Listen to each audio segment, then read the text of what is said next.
প্রায় সারাটা দিন অপেক্ষা করার পরে অবশেষে বৌমনি আর আমার ভাস্তি এলো। তারা এসেছে, তাই গেলাম গেট খুলতে। বাসায় ঢোকার পরপরই আমার ভাস্তিকে জড়িয়ে ধরলাম। আসলে জার্নিটা ছিল 8 থেকে 9 ঘন্টার, কিন্তু এবার প্রায় অনেকটা সময় লেগেছে। রাস্তায় অনেকটা জ্যাম ছিল, জ্যামের মধ্যেই তারা প্রায় 3-3.5 ঘন্টা বসেছিল, তাই আসতে অনেকটাই লেট হয়ে গেল। 8-9 ঘন্টা জার্নি গিয়ে দাঁড়ালো প্রায় 12-13 ঘন্টাতে। সারাদিন তারা অনেক ক্লান্ত, তেমন কোনো কিছুই খায়নি, তাই আমি খুব অস্থির হয়ে যাচ্ছিলাম যে বাচ্চাটার খিদে পেয়েছে কিনা। তারপর বাচ্চাটাকে কোলে নিয়ে একটু আদর করে তাড়াতাড়ি বৌমনিকে বললাম, ফ্রেশ হয়ে নাও, আমি তোমাদের জন্য খাবার বাড়ছি। এরপর বৌমনিরা ফ্রেশ হয়ে নিল আর আমি পাশে তাদের খাবার বাড়লাম। তো প্রথমে বৌমনি জয়কে খাইয়ে দিচ্ছে আর আমি পাশাপাশি পালমশাইকেও খেতে দিলাম। এরপর পালমশাই আর বৌমনি একসাথেই খেতে বসলো আর আমি তাদের খেতে দিচ্ছিলাম। তাদের খাওয়া প্রায় শেষের দিকে হলে আমিও খেতে বসে পড়লাম। যেহেতু আমাদের ছোট্ট সংসার, শুধুমাত্র আমি একা, তাই ভাবলাম যে আমি তাদেরকে দিয়ে তারপরেই খেতে বসি। যেহেতু খেতে খেতে অনেক রকমের কথা হলো, অনেক গল্প হলো, বাড়ির বিভিন্ন বিষয় নিয়ে কথা হলো, তাদের সারাটা দিনের জার্নি, এতটা টায়ার্ড, সব কিছু নিয়ে অনেক আলোচনা হলো আর অনেক হাসাহাসিও করলাম। অনেক দিন পর দেখা হয়ে অনেক ভালো লাগছিল। আসলে বাড়ি থেকে দূরে থাকা একটা মেয়ের জন্য যে কতটা কষ্ট, সেটা শুধুমাত্র মেয়েরাই বোঝে, বা যারা দূরে থাকে তারাই বোঝে। তো এতদিন পর বাড়ির একজনকে দেখে খুবই ভালো লাগছিল, মনে হচ্ছে আপন কাউকে পেয়েছি। তাই খেতে খেতে অনেক রকমের গল্প করছিলাম।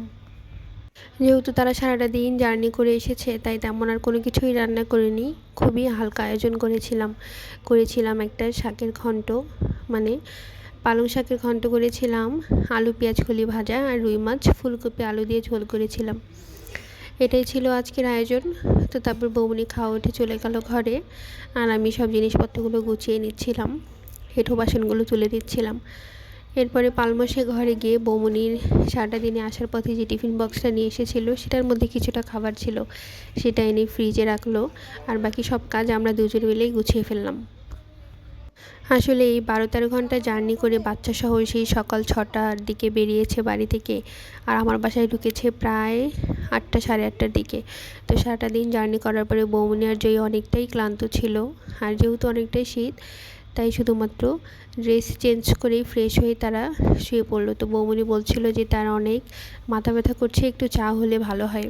তাই ভাবলাম 1 কাপ চা বানিয়ে ফেলি।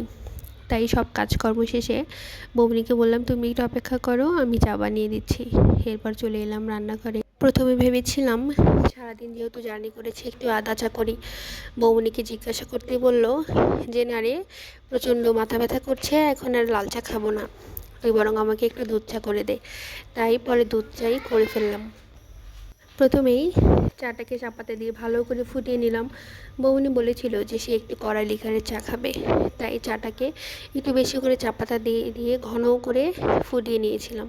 আর এরপরে ঘন দুধ দিয়ে সুন্দর মতো কড়া লিকারের একটা চা করে দিয়েছিলাম। কিন্তু চা নিয়ে পরে চলে গেলাম ঘরে বৌমনির কাছে। আমার রান্নাঘরটার ঘরটা যেহেতু একই সাথে, তাই খুব একটা সমস্যা হয় না। আমরা একসাথে চা খেয়ে অনেক গল্প করলাম।